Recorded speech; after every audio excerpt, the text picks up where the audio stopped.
All right, everybody, let's get started. Let's get started. Let's get started.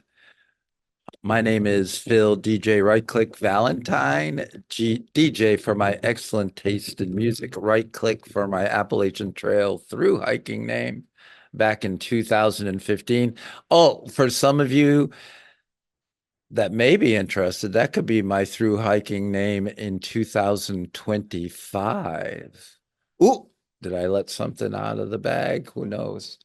I've been in recovery since December 28th, 1987. By my calculations, I'm in my 37th year of recovery. I'll hit 37 in December if I manage to stay away from substances. Uh, Hold on, there's a lot of noise coming. Cool. Shut that out. And I've been at CCAR since January 21st of 1999. So I would like to start out by having you guys introduce yourselves, some of you. Tell me your name, where you're sitting, and a time you felt unsafe. So I think, like I said, my name is Phil Valentine. Um, I'm sitting here in Hartford, Connecticut. I am no longer a Connecticut resident for the first time in 64 years. I'm a Rhode Island resident. And so I'm staying tonight in a hotel near the Buckland Mall, which is kind of strange to think, I'm going to end up my career here, staying 1 or 2 nights a week in a hotel. Um, that's bizarre. But anyway, that's bizarre for me. So I'm adjusting to that. So that doesn't have anything to do with feeling unsafe. I'd have to say the last time I felt a little bit unsafe, and this doesn't happen too often. Um, it was more fear. So fear and unsafety are closely aligned for me. But I felt unsafe. I bought a 14-foot aluminum boat with a 9.9 horsepower engine, but it was from 1998. So I took it out once, ran great. Next time I took it out, started in my little cove, went out into the bay, engine quits. And of course, I'm, pushing it. I'm still weak, and there's oars. So I row a little bit, try to get the engine started, can't. So I decide I'm going to walk it back to the house down the cove. And then all of a sudden, I get into water that's like up near my neck, and then can't touch the bottom anymore. And I had this little thing of like, and the water is really moving. It's the outflow from the cove. So I'm thinking this would be an odd way to die. And I felt it a little unsafe, like, oh my gosh. But then I just took a breath, didn't panic, pushed a little bit. My feet were back on the ground and managed, but I had wore myself out. I was physically exhausted. That doesn't happen too often. So I felt unsafe physically at that time. So anybody else like to introduce themselves and talk about a time where they felt unsafe? And this is where one of you raises your hand. And like I see all these people in Seacar Waterbury and hi there, Danbury, but nobody's there in Danbury. It's like nobody's there in Wyndham. Hmm. Nobody's there at K Puffy, but Ivan's here and Jessica's here and Travis is here and Tara's here, right? Is that Tara? Yeah, it's Tara. Would like to go. I'll go ahead and jump in. Thanks, Ivan. You're welcome. Good morning, Phil. Good morning, everyone. Hello, Travis. Good to see you. So my name is Ivan, and I am sitting in my office in the New Haven Recovery Center for a C-car. And I can think of multiple times that I found myself in a position where I did not feel safe. And yes, I was also afraid. Um, I'm retired from the military and I had multiple deployments, and each one of them were very frightening. And every single time that myself and unit were deployed, we thought it would be our very last deployment because, there was certain occasions that we didn't think we were going to make it home, specifically the very last one during Afghanistan, Iraqi freedom.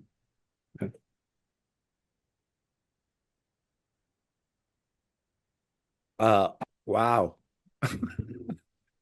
Ivan, that's amazing. Okay. I'll just leave it at that. Thank you for sharing. My imagination has run wild with that kind of insight. But thank you for sharing. I'm sure you did. Wow. Anybody else want to talk about a time where they felt, introduce yourself in a time where you felt unsafe? Thank you, Travis. Yeah, you knew I was getting ready to raise the hand there. I use that Zoom etiquette. I usually go to that virtual hand, right? But hi everyone, I'm Yeah. Travis. I'm a production team manager here at CCAR, if you don't know me already. Time I felt unsafe. Well, like Ivan, I can think of a lot of times I felt unsafe, but I really, when I look back at how I grew up, in my life, I feel like I felt unsafe a lot. And when I say unsafe, I felt unsafe to be myself. Hmm. Because of the way I was raised, the sort of culture I had within my family, and I know they did the best they could with what they had.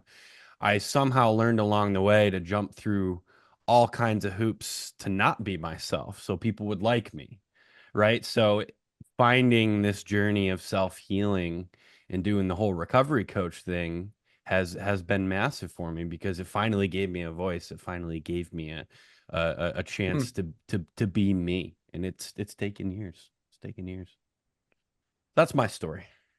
I like it. Thank you. Thanks, Phil. Introducing yourself and where you're sitting, name, where you're sitting, and a time you felt unsafe. Um, Robert, good to hear from you. Good morning, everyone. We're at the Danbury Recovery Community Center, and Woohoo! yes, and wow. Um, as everyone said many, many times, right? But one thing that came to mind right away was probably I remember my first time walking into Harlem. Yeah, 1979, and wow, the environment and walking inside on Linux. Um, wow, I felt very unsafe. Very. Even though I still was with quite a few gentlemen with me that day, I still felt very unsafe. Hmm. Like if I didn't belong there. Coming from Connecticut, going to Harlem at that time in 1979, it was big culture change for me. So that's something that came to my mind when you talked about, when was there a time, and that was a time, and I remember that like right now. Thank you, So thank Robert. Appreciate that. Anybody else? you. Somebody else go first. Edgardo. Hello, everyone. My name is Edgardo, volunteer manager here in CCAR, New Haven, Connecticut, man in recovery. So grateful to be here. Time that I felt unsafe was I believe I was 13 years old, being walked into the first time being walked into juvenile detention and being locked in a single cell. That was the first time ever feeling super unsafe and nervous. I can imagine. Thank you. Waterbury, how are you? Hi, I'm Giorgio. I'm actually new to I this don't know if branch. that's what happened. So the topic is deep because someone I forgot his name said about himself. Me personally, I think that time in my life is like when I was so high, geeked out my mind, wilding out. Everybody was after me. I mean, from this one to this one, the police, the FBI, the government, and shit. I'm like, that was one of the most scariest times of my life because me unstable and plus having mental health issues also too, bipolar, depression, anxiety, panic attacks. That wasn't helping. I was off my meds for a couple months because somebody stole them, and dealing with addiction, you run into situations like that. But yeah, that was one of the most scariest times of my life. And actually, this is when I actually got the help and never been to rehab in my whole life. It's a place here in Waterbury. It's called yeah, they got a big cross. It's a big cross. Holy Land. Yes, it's Yeah. a interesting place because that day that I really gave up, it was 2 o'clock in the afternoon, and something just hit me and said run, and I was running like my life depended on it, deep down my mind. And I ran into there, and I ran into deep inside the woods. And it was like 2 o'clock in the afternoon. My battery is on 7%. I hadn't talked to people in months just because of my addiction. I didn't really care if I talked to anybody or not. And my brother had been like months prior to me like really hitting rock bottom, was encouraging me to go to rehab. I'm like, rehab, I'm straight. Um, so I was in the middle of that place. I found this big rock, and I just laid on it, took my shoes off and everything, cut my phone off because I only had 6, 7%, no charge, no nothing, no money, no cigarettes, no drugs, no nothing. High out of my mind from alcohol and cocaine and marijuana. Those were my drug of choice. So it was 2 o'clock in the afternoon, and I woke up. It's 3 o'clock in the morning, and I said to myself, I need help. Called my brother up. Told him to pick me up in the morning. He picked me up at 6 o'clock, went to his house, cleaned me up, and we started calling around to different places and stuff. So I started off at this place in New London called Skag for detox. Even though I didn't do opiates or any type of opiate, but the alcohol and stuff like that, it discouraged me when they found me a bad because I told them I had been sober because I was at my brother's house like 2.5 days, so things was out of my system, and So can I just jump in here and say, are you going to tell us a time when you felt unsafe? okay, yeah. Going into Can you jump ahead to that part, please? yeah. All right. So yeah, no, I'm sorry about that. So I thought it was snipers in the woods and all kind of red beams and like that, and I was terrified for my life that I was getting ready to die, and that's where I feared the most. Like my life is on the line. You know what I mean? And like I was doing bad things too, and this and that. So I really didn't know, and mentally I didn't know. You know what I mean? So And this that was so you would say at 3 in the morning when you woke up in the okay. dark was when you felt unsafe. Is that what you're trying to tell us? Right. Because I'm in the middle of the woods and everything, and like I I said, my got back. it. Yeah, and it was really scary. You know what I mean? Because at the same time, I knew that certain people was after me too and stuff like that. So Hmm. I didn't know if they're gonna come in there and get me or whatever if they see me go in there and stuff like that. So I mean, that was definitely a fearful time of my life that I knew that I had to escape. I had to get out that situation somehow, some way. Excellent. So thank Right. you so much. We're going to go on to the next one. I appreciate you. Appreciate the story very much. Thank you. So what's happening I see Danbury's hands raised too. Hey everyone, this is Darren from Danbury Seacar. Hmm. Yeah, the first time I felt unsafe, I was about 17 years old, and a gentleman came into the candy store that I was at and says, "You need help with packages." Next thing you know, I wind up in his car, in his apartment, and realized that I'm got about to be raped, and I was molested, and all I could think about was that, hurry up and finish. I need to get out of here. And I was so happy. The first thing I did when I got out of there, I called my cousin, and he came and got me. And he said, "You got to keep that to yourself." Mhm. Ugh. And that's the first time and the last time I ever want to be felt unsafe. I've been protecting myself ever since that day. I bet. Thank you for sharing that. Heather.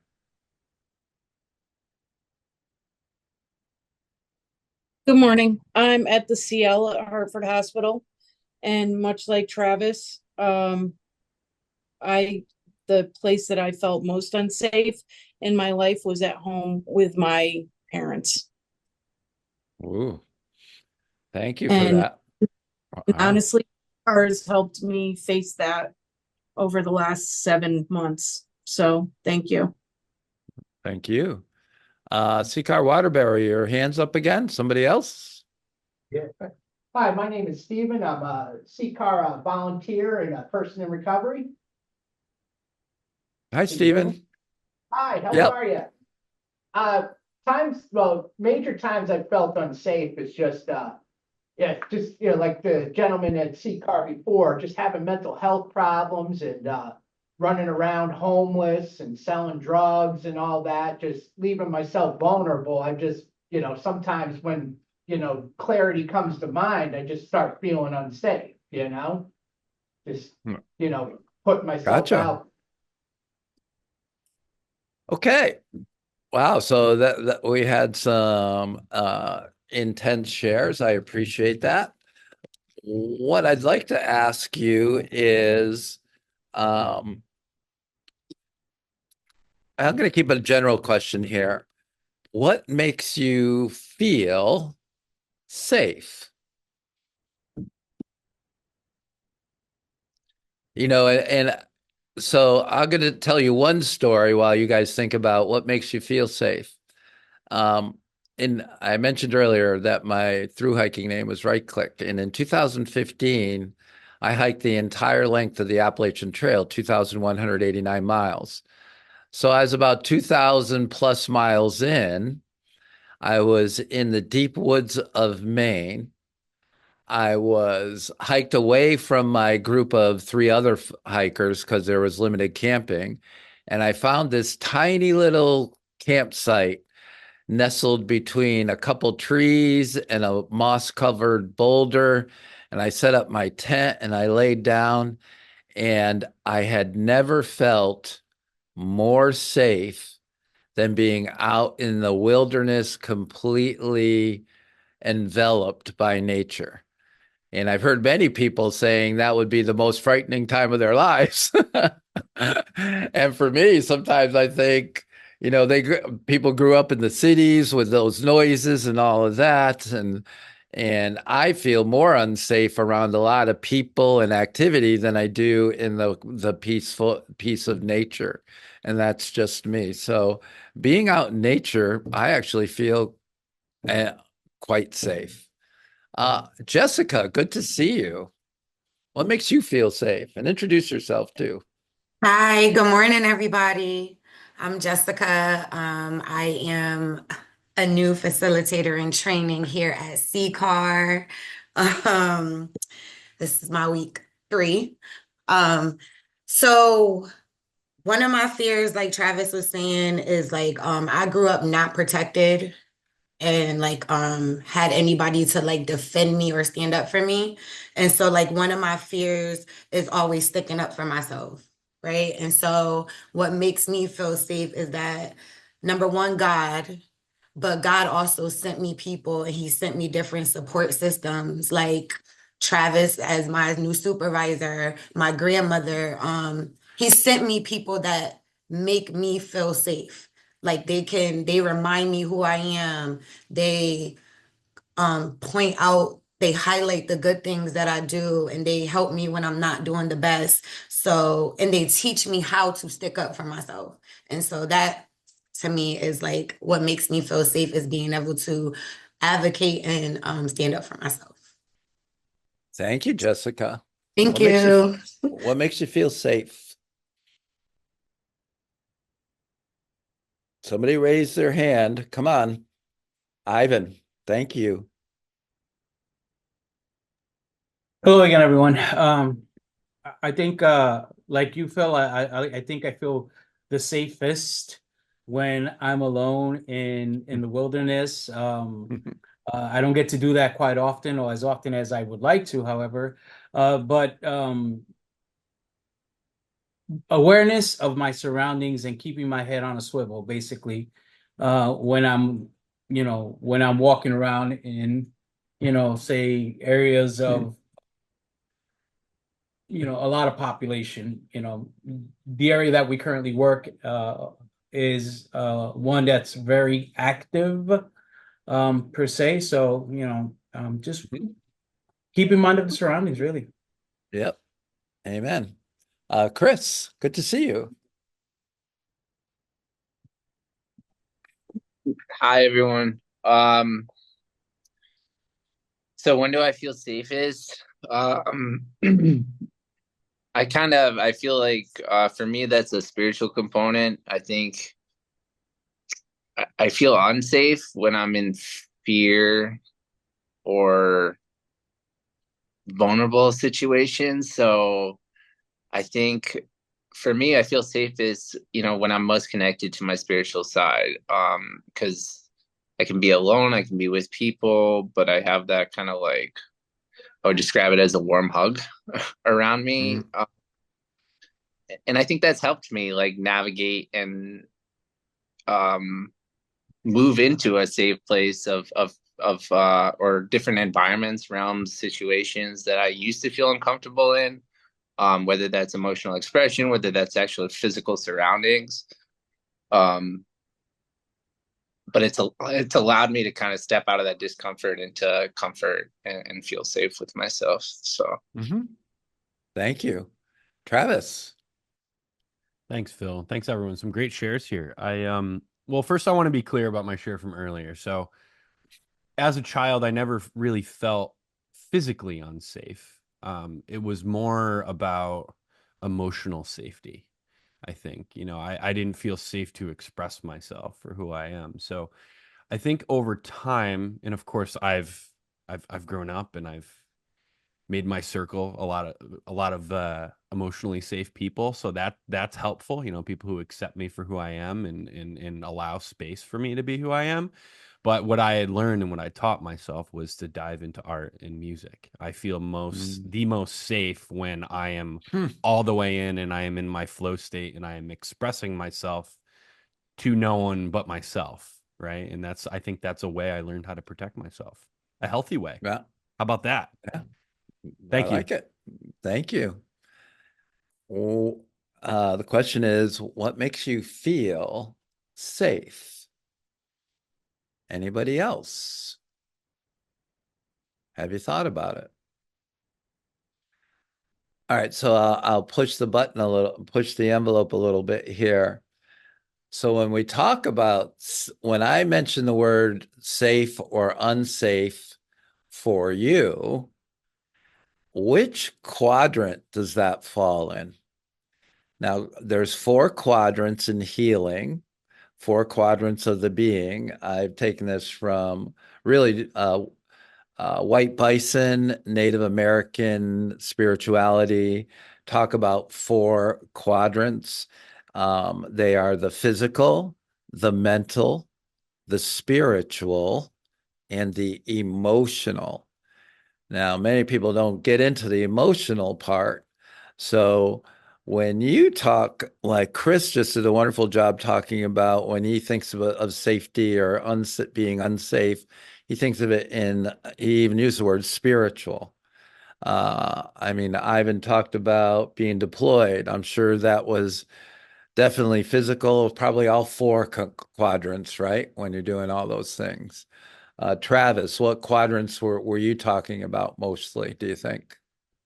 Emotional. I know you said most people don't dive into it, but definitely emotional Yeah, and some spiritual there for sure when I get into right. art and stuff like that. But yeah, those are my two, I think.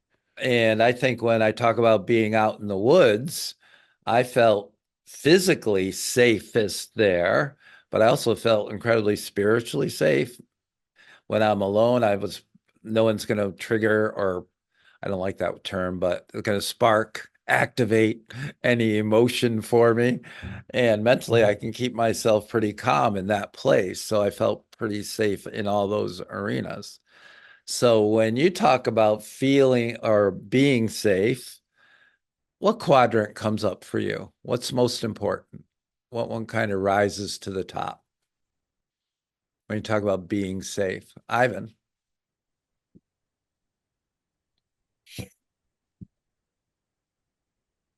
Oh, you're still muted, dude.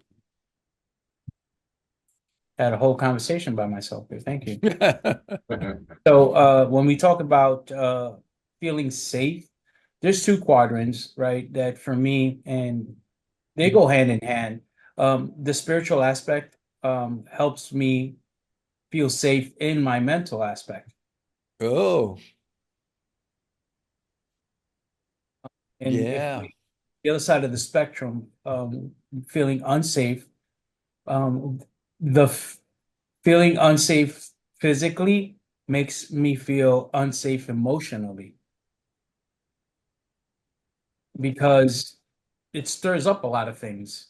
I mean, Hmm. I don't know if that makes any sense, but It makes a lot of sense. It's profound. I find it profound. So thank you for that. Danbury, is there anybody there, Danbury? Your hands raised? Yeah. My safe uh is um is spiritual. And I feel the most safe when I'm in my car. It's my safe Hmm. haven by myself, quiet, at peace. And I feel more spiritual, physically, mental, and emotionally. It relaxes my mind, relaxes my body. I feel really at peace when I'm in my car by myself. Huh. Um, and I know that's the spiritual part that sits with me inside my car. Wow, that's kind of cool. I hadn't thought about being in an actual place. I was just out on my kayak a couple of days in the last few days, and I felt really safe on my kayak for a lot of different reasons, but a lot of people might not feel safe on a kayak, but I did. It was weird. Thanks for that, Robert. Chris. I Yeah, so for me, it's when I like do a PEMS, it's, in my own recovery, it's the spiritual component that I've realized kind of at the base of my or I don't know, it's kind of overseeing all the of overseeing the mental, the emotional, and the physical aspect. So spirituality for me, when I'm connected, when I'm in line with that, it feels like I'm everything's in its right place. The world is unfolding as it should, and I think that bleeds into that mental, that emotional, that physical. So for me, again, in my own recovery, my personal journey, it's paramount for me to have that connection because it does affect the other planes of this quadrant. So I really have to. I feel like if I protect that one, then the others fall in line. Let me ask you a question. Sure. What are you connected to? Uh, well, I mean, I talk to God. So we could articulate it as God, but I see God in many things. I see God in nature. I see God speaking through other human beings, in the relationships that I maintain, the accomplishments around me. Um, so for me, it's getting out of self. Kind of, I very much believe in using myself as a vessel, and something else is working through me. So. Well said. I've said that often myself. Thank you, Chris. Sikar Waterbury. When you think of safety, which quadrant comes to mind, Waterbury? Hi, my name's Steven, person in recovery.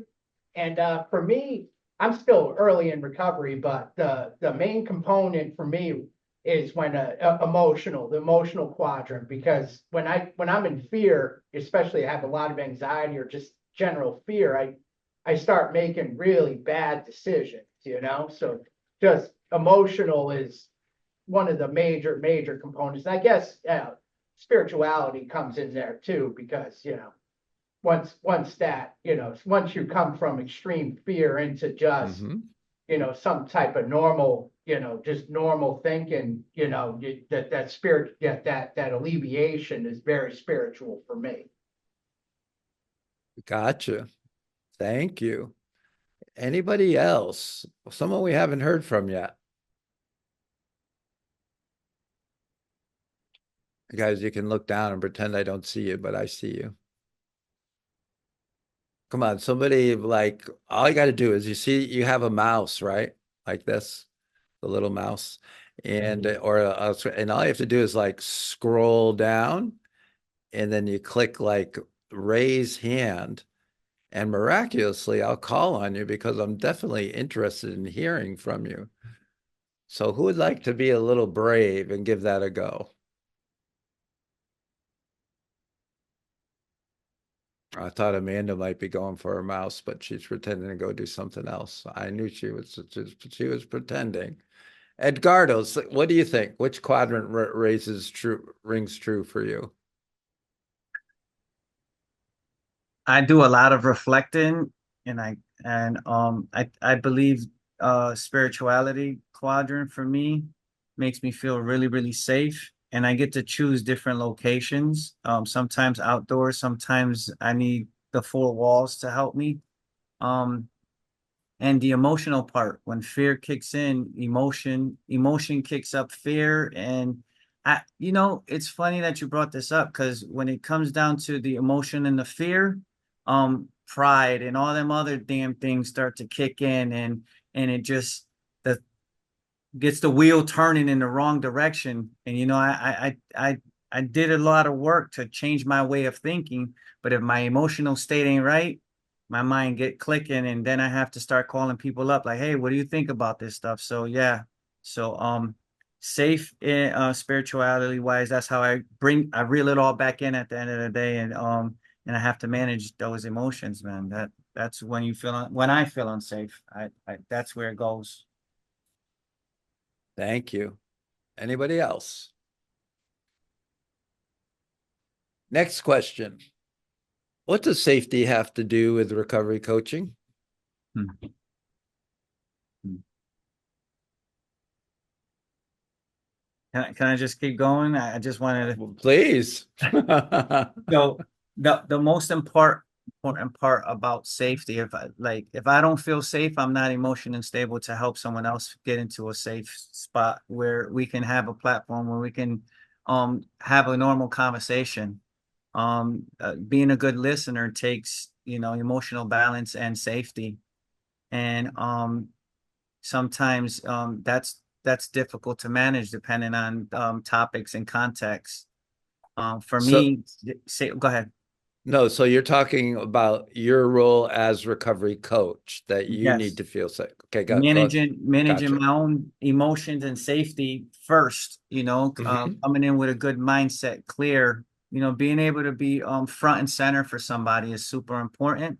And then it's actually like, before even getting into a coaching session, location matters, timing matters, and that space of because are we really creating a space? The space is already here, but is it safe to have these conversations and being aware of everything before it even happens? Because the person coming before us to do this type of assistance or coaching, it matters to have someone be able to be vulnerable enough to get to the root of what they want. So I'm gonna ask more about one of the things you just said.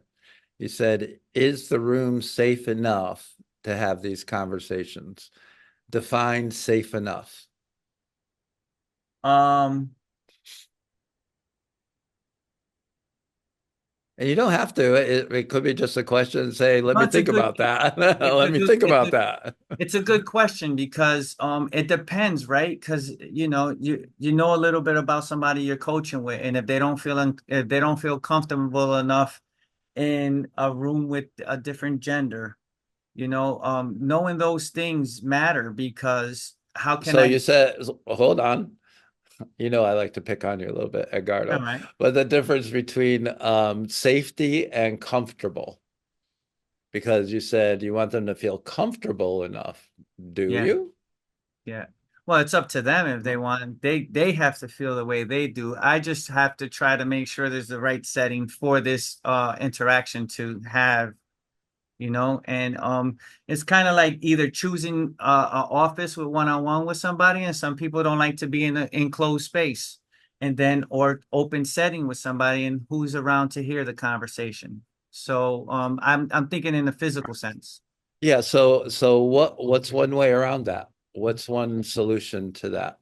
asking a good question. Where do you feel like having this conversation with somebody? Oh, perfect answer. Perfect. That's kind of like how I would approach it. Where would you like to have this conversation?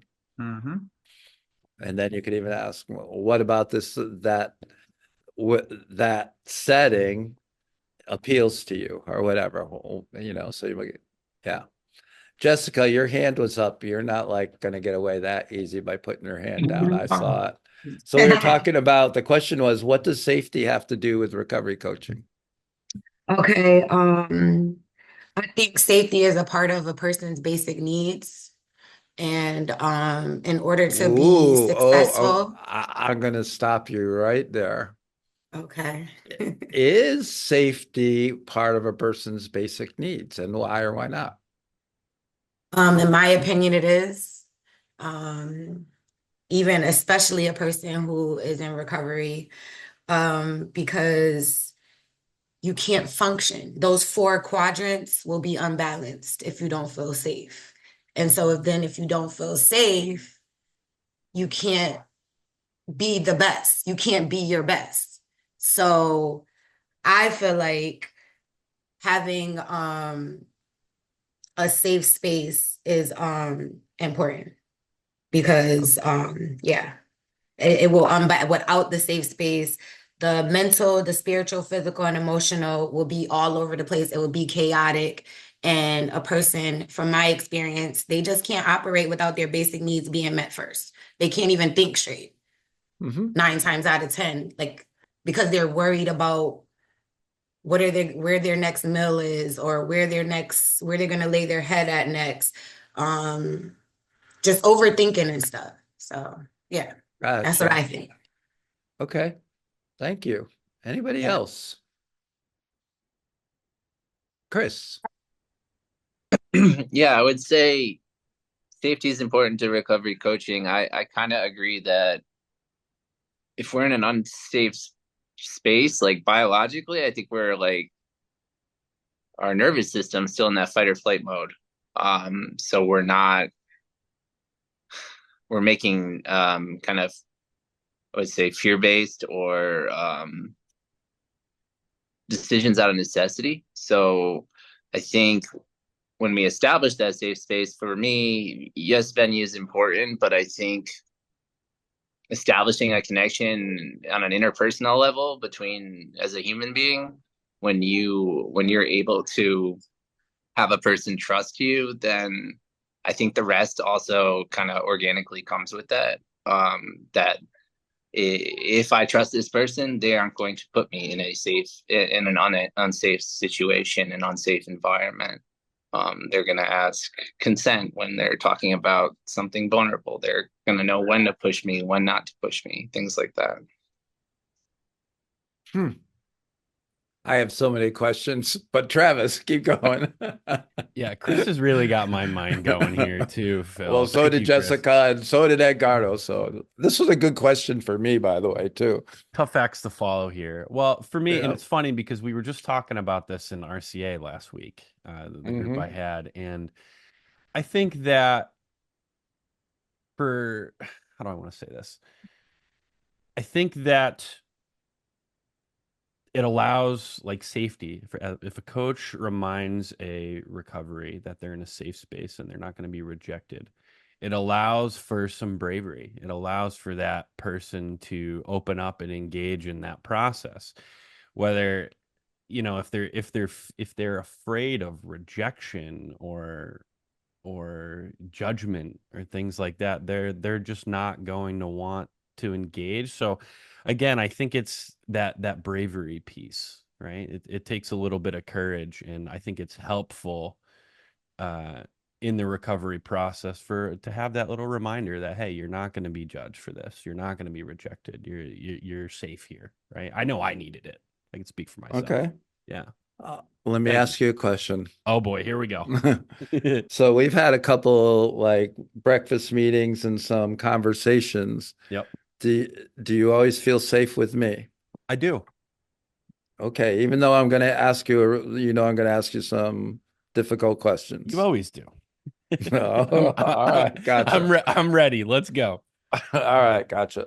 That was it. That was the question. So Thank you. Ivan. So I believe that safety is relative to recovery coaching because as coaches, we have to create a welcoming environment. I feel that and I can speak for myself, during my own active addiction, I felt that I had to be silenced um, because, to Travis's point, that fear of being judged. No matter how much I wanted to open up and say things, I couldn't do it because I didn't feel safe enough to do it, even around my own family members. And I think that it is our job, in fact, it is our duty as recovery coaches to create that environment for those individuals that we're trying to coach, that we're trying to guide, that we're trying to provide resources for, to help them feel safe in order for them to be able to express whatever it is that they're carrying around in order for us to be effective coaches. Is that a goal of a coach to get people to open up? I don't think it's the goal of a coach in its entirety. I think it's part of getting a person to open up, because as a coach, you're there to support, you're there to guide, you're there to not provide answers because we don't have all the answers, but we're there to do our best cheerleading that we can Right. possibly do as coaches. However, I still wholeheartedly believe that we have to create that environment somehow, right, in order for those individuals to feel safe. So I think it does have a relation. Yeah, we get into these fine lines, right? Like in the RCA, we talk about the temporal or the time-related qualities. And if we're coaches, we're focusing on the present, right? So if we're focusing on the present, opening up to me means we start to dig in the past and a red flag goes up. That's not where we need to go. That's more of the role of the counselor, the clinician, the therapist, the psychologist, psychiatrist, whatever, to go back in the past. I don't feel that we're trained as coaches to necessarily go back. So I don't know that we have to create such a safe place that people are going to be spilling their guts and talking about what happened and we're left to deal with that. It's a fine line. I Yeah. think that that's a gray area between those two roles. So well said. Thank you for bringing that up. Jessica, you've been thinking about this. What else you got to say? So off of that, my idea of it, if I was a recovery coach or when I become one, wouldn't you want to set goals with your person to find out like what it is that they want from now moving forward? Like what safety looks like for them, or like you would ask those questions in the beginning to build that relationship with your person, right? I don't know. I'm asking. Like what makes you feel safe? I don't know. Wouldn't you want to do a consultation kind of? Because maybe talking about the past isn't like what's gonna make them safe. Yeah, I don't. right. I don't know if I would start off with a discussion about safety because that might make them feel unsafe. Do you want to know my personal opinion, my style of coaching? I Yeah, don't I give a would like shit. to know. I don't give a shit about your safety. Wow. Why though? Well, I just stirred the pot a little bit and we'll dive into it a little bit more Okay. because your safety is your perception. It's not mine. I trust myself. I know who I am. I'm not here to harm you. My intent is not to harm you physically, emotionally. I might like stir your pot a little bit emotionally, but I'm not going to harm you mentally or spiritually. I'm not here to harm. So I know I'm safe. So that's my Okay. stuff, right? I know I'm safe as a coach because Travis, I see Michael here, even Edgardo in a lot of my trainings, they know I can push buttons. but they also know I'm doing it out of love. That's one of the gifts of coaching, right? So I don't know if they felt safe or not, but that's not really up to me. That's up to you. So Okay.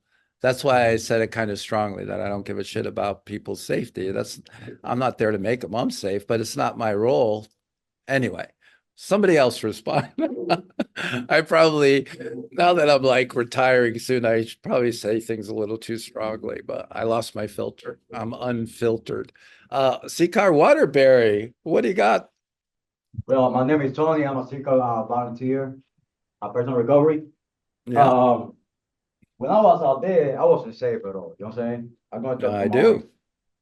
And and when somebody offered me their help, you know, when I went to treatment and Sika came to see me, I accepted with no questions asked because I've been to worse places, you know, where I wasn't safe.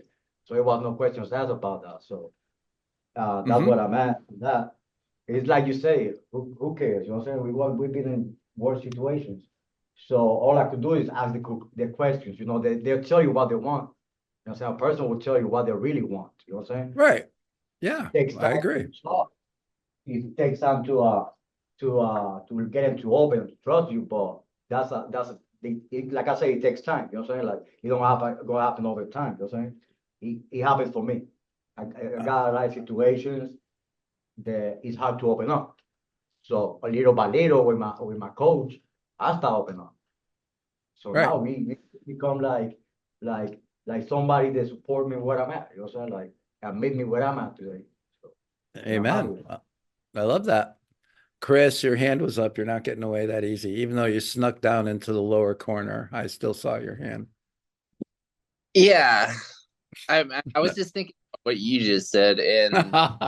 uh, like I mean, with due respect, I think you do care about their safety because uh, like in these situations that you presented, like again, that's the relationship that's been established. You've Hmm. established a relationship where you are trusting, you are able to push these buttons, and it's kind of innately known between the individuals that although it might not be something they want to hear, it's coming from a loving space. Hmm. So knowing that you're not like maliciously trying to harm an individual, I think is, I mean, you do care about their safety, and that's kind of, for me, that's what it's all about, is establishing that connection where you're allowed to challenge, to push, to motivate, to guide, Hmm. um, and do that because prior to this you've established a relationship where they know what your intentions are. Hmm. So Thank you. I accept that pushback very much. I appreciate that. I think when I'm my most tender, which is rare, is when somebody actually feels physically unsafe. I will be my most gentle, my most tender.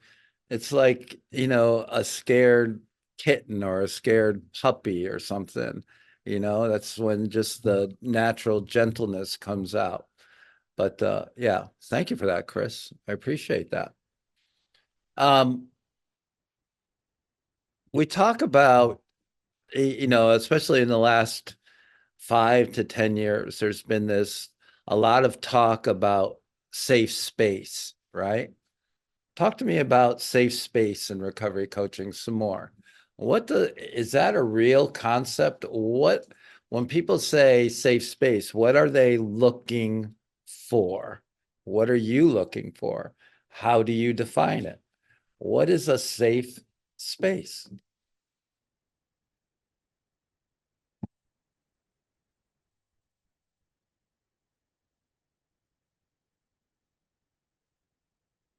Again, this is where one of you, use your mouse or your scroll bar. I'm still thinking that I'm going to get Amanda to talk sooner or later. Julia.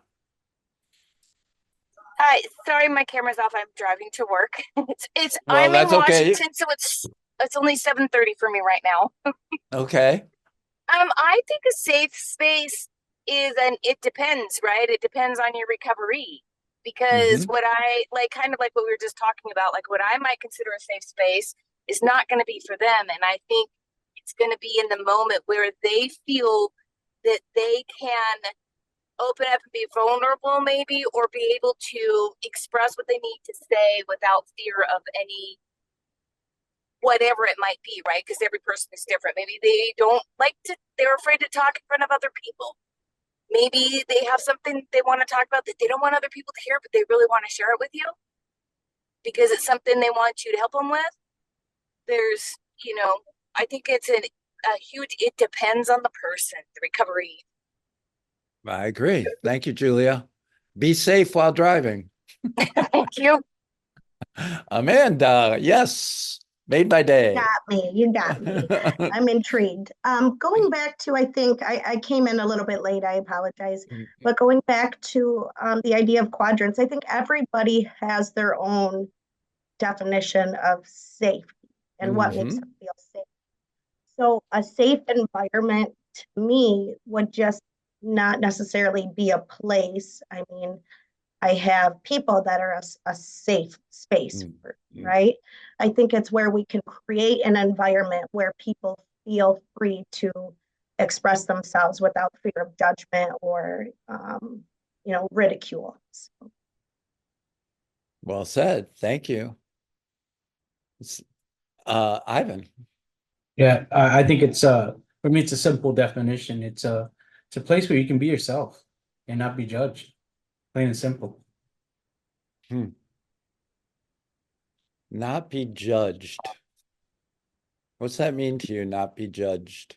Well, I could be a little OCD-ish sometimes in certain aspects of my life, and I just want to be that person I freely, and not, be labeled as a person that is obsessive, and when I say that, I don't mean in behavior. Well, yeah, it sort of kind of is in behaviors because I'm constantly cleaning. So that's one of my things, right? It's constantly cleaning so I can be.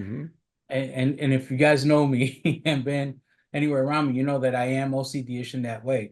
But I want to be free to do that and not be judged. Right? Just like I would allow for people to be who they are, judgment free.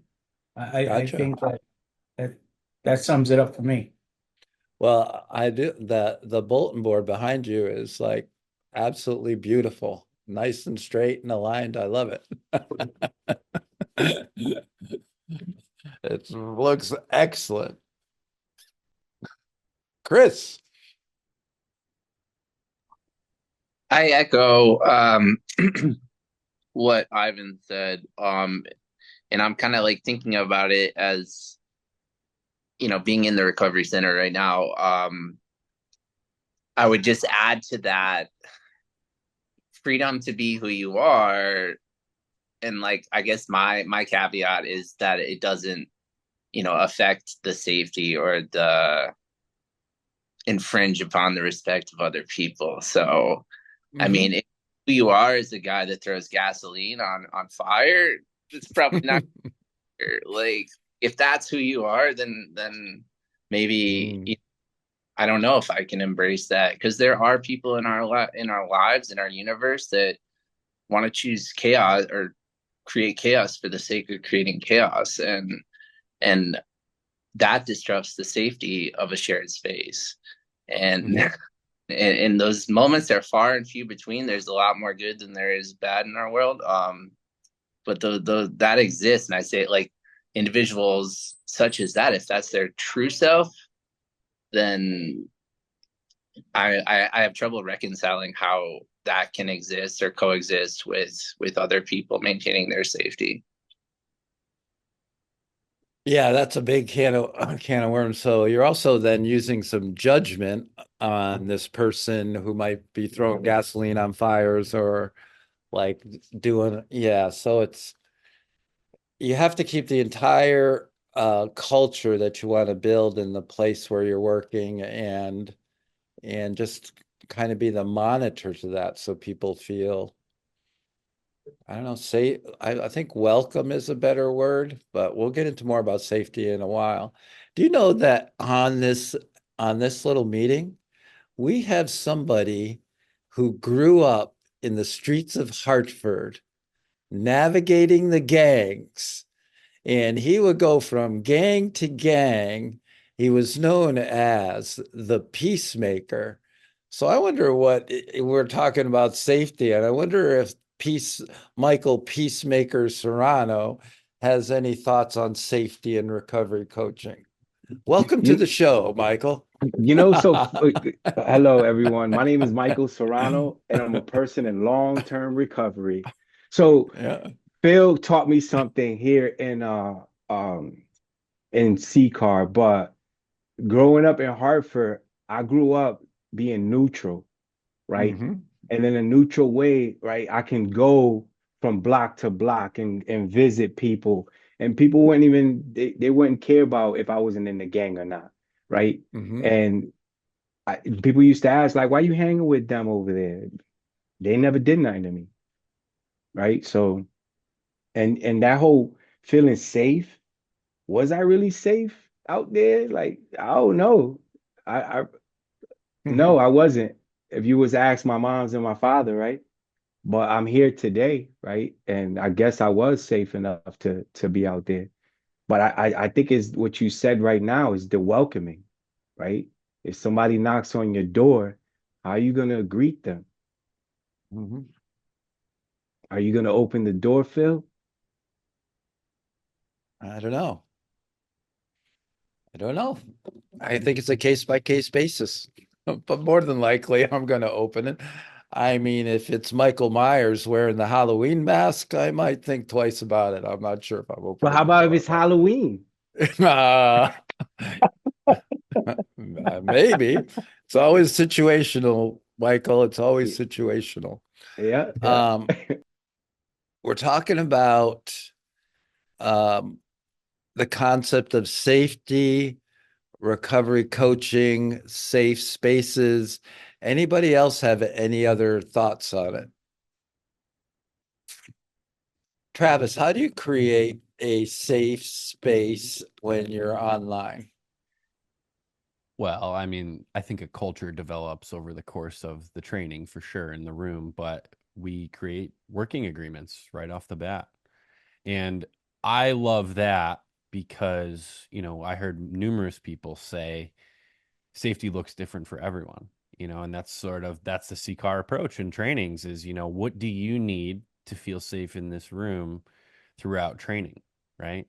And if something comes up, some of those working agreements are broken, we'll stop there and we'll revisit it and chat about it as a way to sort of unpack that. But yeah, that's a way that we do it. But I also think it's how we coach, our attitude towards the folks that are in the room, right? Are we giving them space to be who they are and have their opinions? Yes, but I also think safety comes in the way that we challenge people, right? It's not just, you guys see my cat coming in, my door open just behind me, distracting. But I think the way that we approach and we challenge has something to do with that too. And I'm still kind of stewing on that as we're talking. I'm formulating where I'm going with that. So I'm gonna bow out here on this Gotcha. one. I'll get back to Mhm. you on the rest of that one. All right. Thanks, Phil. Jessica. Okay. So from me, my experience taking the classes with Travis, one of the things that I see how he creates a safe space is like with the working agreements, he asks everybody to put different words in the chat. And then if somebody is feeling uncomfortable with the conversation, they put a word in the chat and he'll say, announce it like, hey, something came up, somebody's feeling whatever, we're going to cut this conversation short. Let's transition into another one. So I think that's a good way to create that safe space for everyone. Thank you. So we also have to think about that, and you've talked about creating it when we're in a session with a recovery. Let me ask you it's a question that's three parts, and I want you to respond to it. In general, is safety necessary? Is the first part. Is safety guaranteed? That's a question mark. And is safety a human right? Necessary, guaranteed, a human right. Respond to any of those in yes or no, and why or why not. What do you think? Michael. I'll respond to the guaranteed. It is not guaranteed. Okay.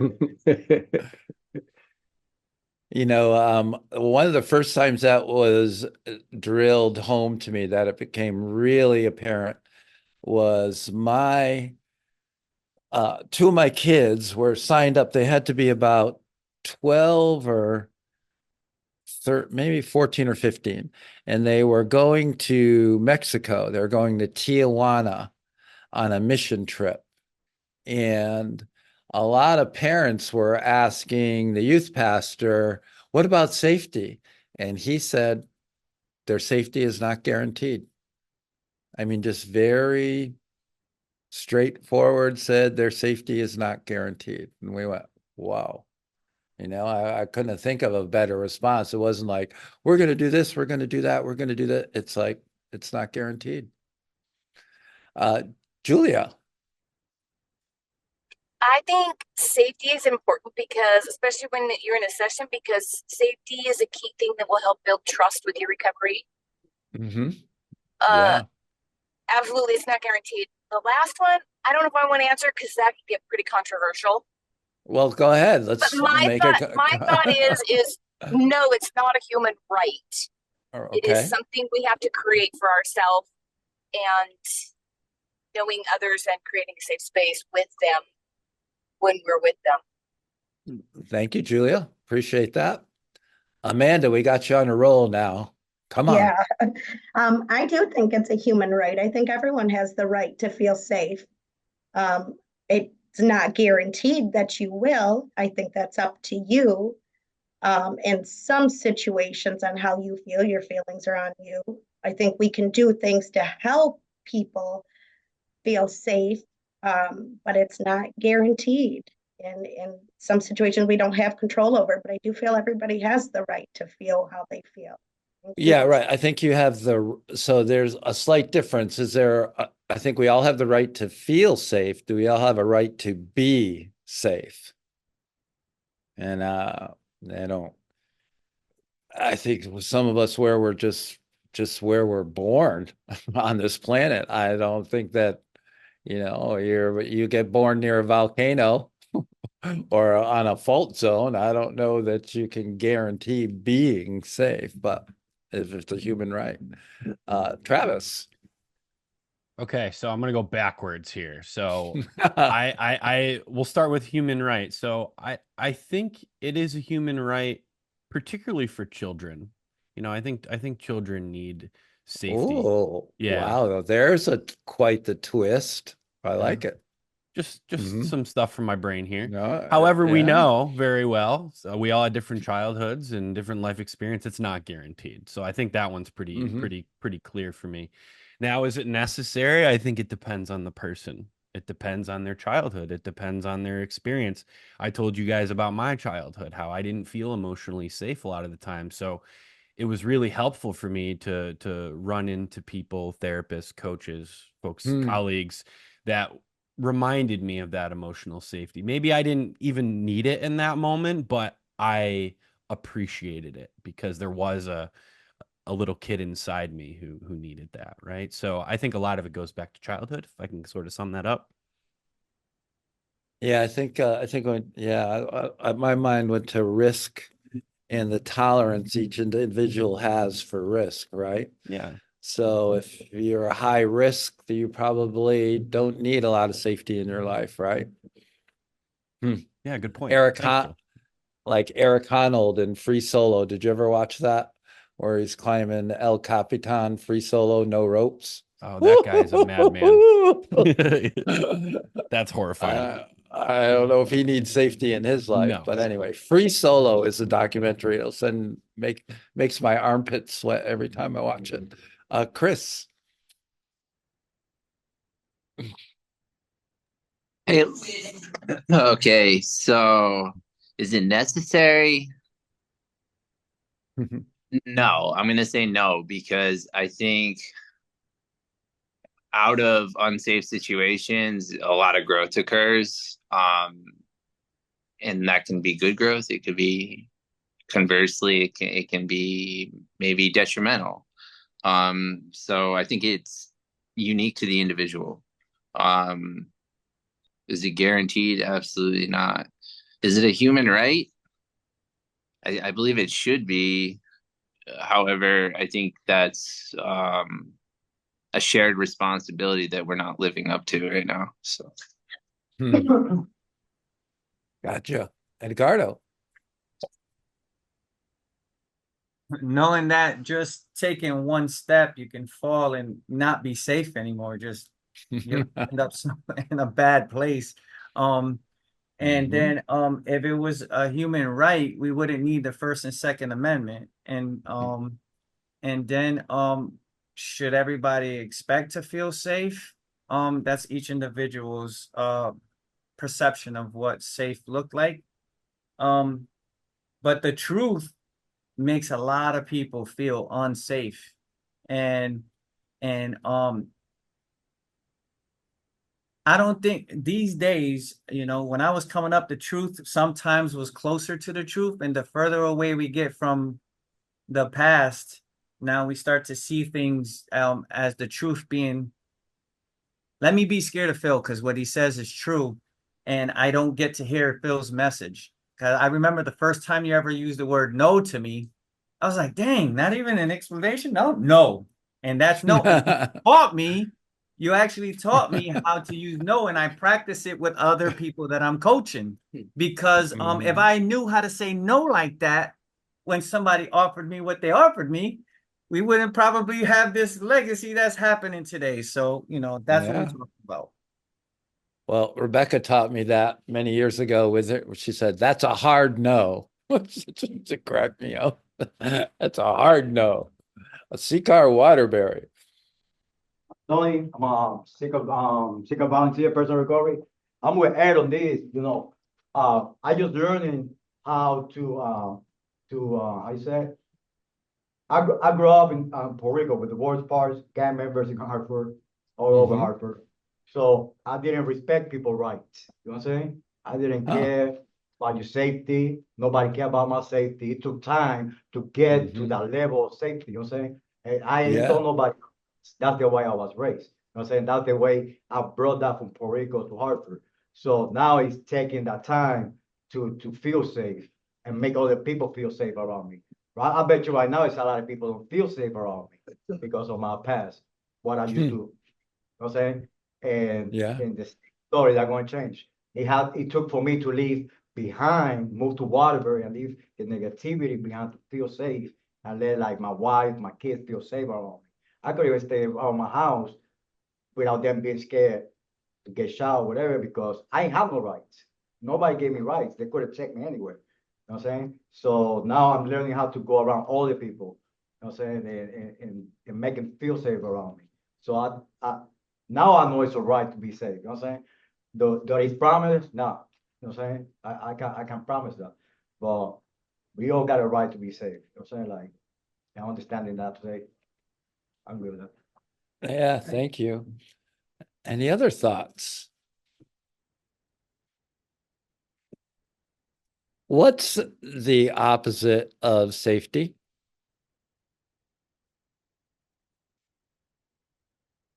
Danger. Right. Right.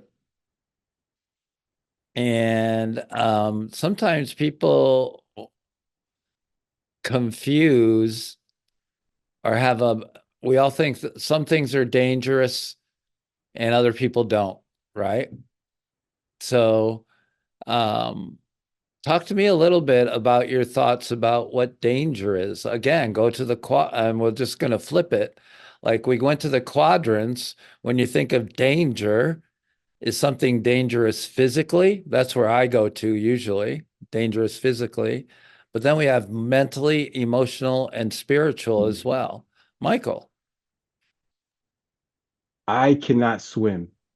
I repeat, I cannot swim. So don't push me to over the boat. And Danny over here is laughing in the background. Listen, my father brought us all, and my father was a lifeguard when he was younger. He brought all his kids to the lake. He brings us to this dock and he tells us how he's a lifeguard, blase, blase. And then he pushes us inside And the water. And then and I turned around. The first thing I reacted, I grabbed onto the dock.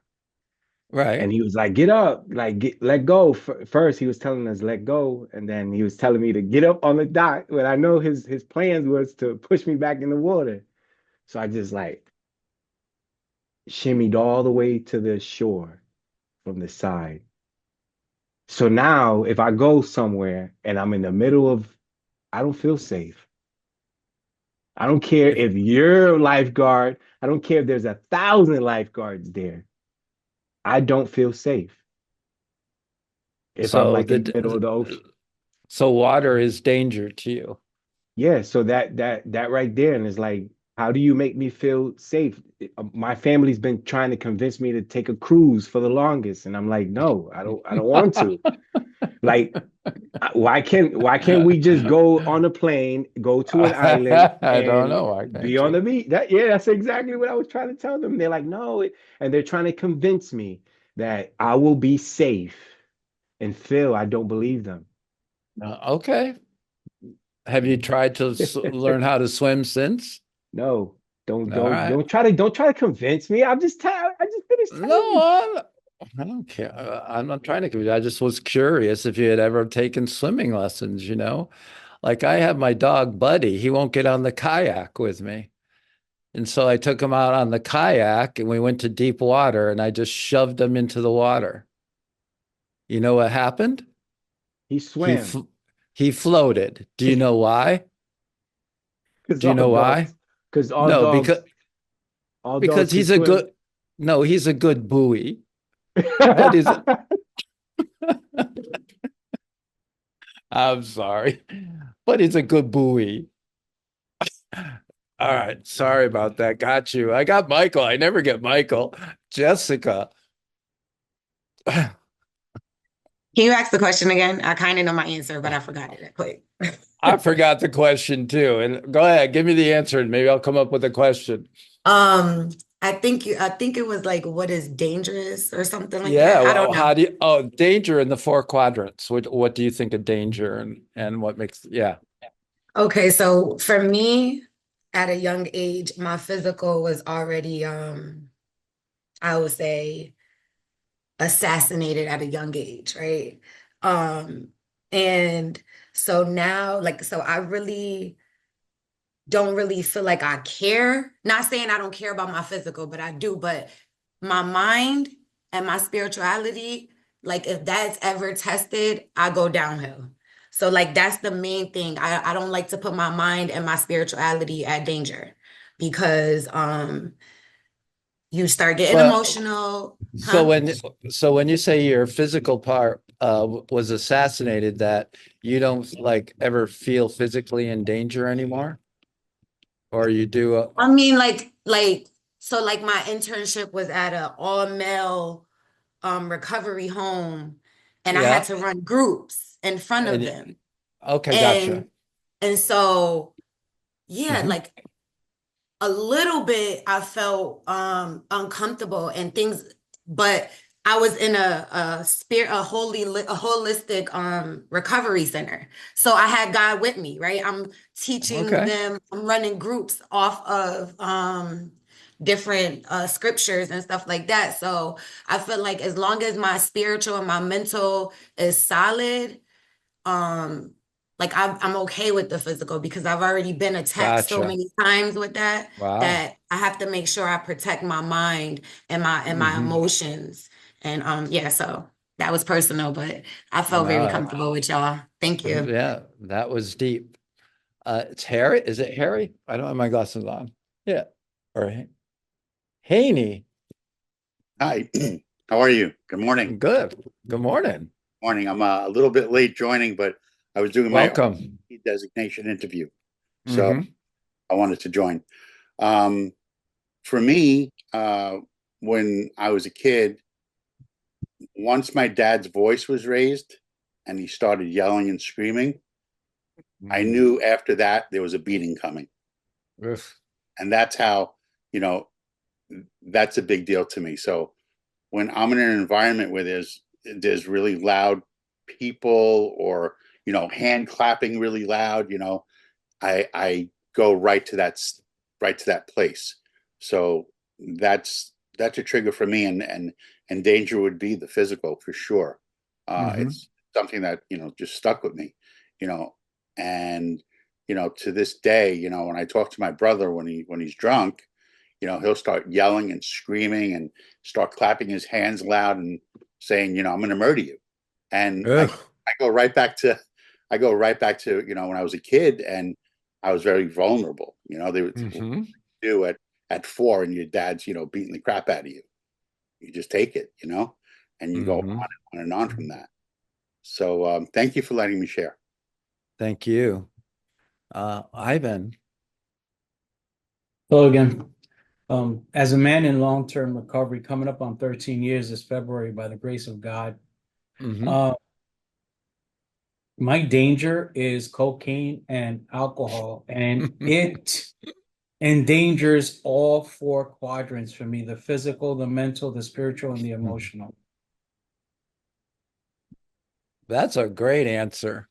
Do you think the same way about mushrooms? Just Not if they're in my salad. okay, gotcha. I'm just wrong. Aren't I wrong? I'm wrong. Thank you, Ivan. Chris. Yeah, I was thinking about this one. I think my danger lies kind of with the mental, my thought process, the way that I filter or perceive the information and the events around me. Because I'm a big believer in the world doesn't change, just the way I look at it does. So if my mental state is not right, if I'm kind of seeing everything through dark lenses, that's gonna affect the other three, particularly the spiritual, I think, and that's not a place I like to go. So Gotcha. Well said. Thank you. Travis. Thanks, Phil. And I'm just gonna go back to kind of like what I was sharing earlier. Like emotional danger has always been the hardest thing for me. I ignored it for so many years, right? And I paid for it. So I go out of my way in a lot of ways to surround myself with emotionally safe people, emotionally safe activities. I talk about my art and my music, but I think the challenges and this conversation's really got me thinking, I have to be very careful not to assume that other people need that same emotional safety that I do. So it's a process of that discovering and managing and really asking that good question. So I'm treating a person, I'm coaching a person, not just my needs getting in the way and trying to coach that also. So gears are So, turning over here.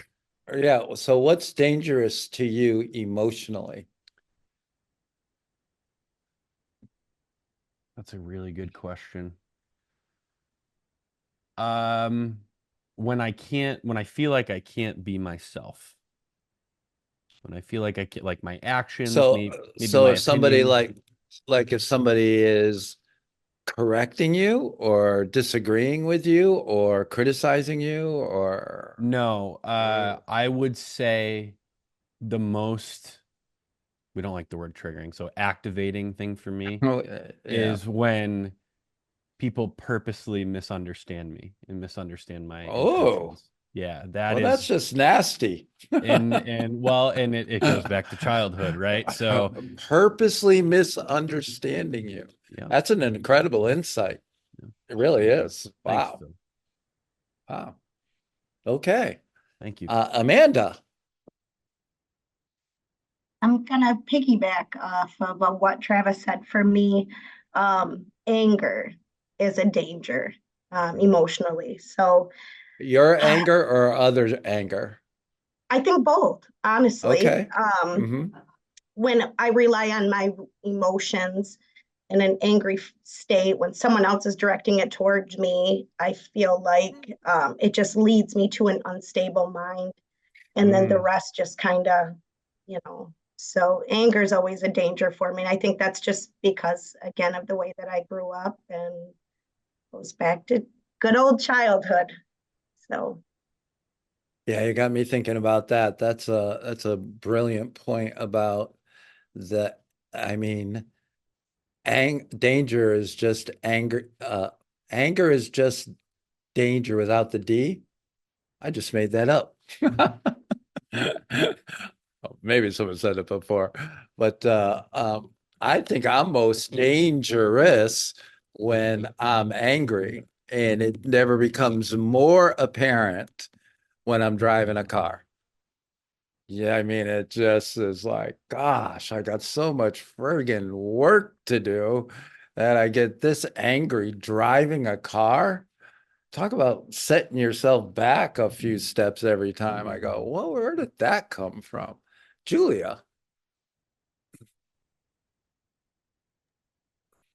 So I think for me is it's honesty, being dishonest.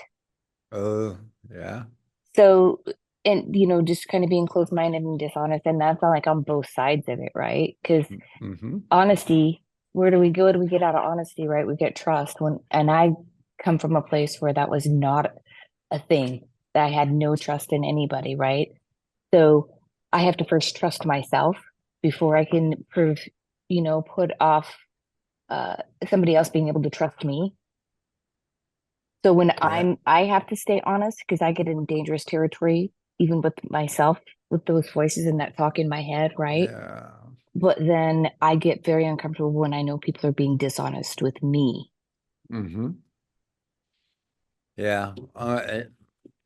I don't know if that might put me, I'd have to think about that one. That's a great one too, about I do not dishonesty, arrogance, things that I've worked so hard over 37 years to get rid of in myself from myself that I see in others. Um, that gets very activating for me as well. When you think about things that, like we all talked about, some of the things we consider dangerous, right? There, there's many things that I wouldn't consider dangerous that others would. Like if you're walking the Florida Trail and saw an alligator on the side of the trail, how many would think they were in danger?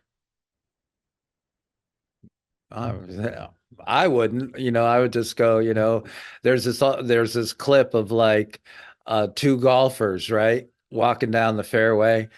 And they're separate incidents, but one golfer sees an alligator sunning itself and he jumps and he runs away. Another golfer walks up and slaps the alligator on the tail and makes him go back into the water. So it's kind of like you see the two different perspectives right away. That's important when it comes to recovery coaching. Travis, you hit the nail on the head. What you might feel is safe emotionally, or what you feel is dangerous to you one way, your recovery might not feel that same way. Likely they may not. So we have to ask good questions just to kind of understand how they're wired, if you will, what makes them tick, what are their big concerns. And I think we do that in a very humanistic way when we ask, how can we help you with your recovery today? And what does recovery look like for you? So we allow them to establish their own priorities about where they want to go, what they want to do. And I've been doing that for years. I mean, I have monthly check-ins with my direct reports, right? And so I was meeting with Jolie this morning, and this was, I mean, next month will be our last one. So I asked her after a little bit, I said, um, um, how can I help you with your role for the time I have left? And she said, that's a good question, and she basically said, please just continue to show up. And so, I mean, sometimes you get a real simple answer to what's going on with people when you ask them, how can I help you today? And you start to register their input, like, I want to do this. This is where I'm comfortable. This is where I feel safe. They may not say it in those terms, but that's where they want to go first, right? Any other thoughts or comments about safety, danger, recovery coaching? Ivan. Yeah, I don't think that anyone's going to be carpooling with you, Phil, anytime soon. Good. Wow. I don't like people. I don't want to ride with them anyway.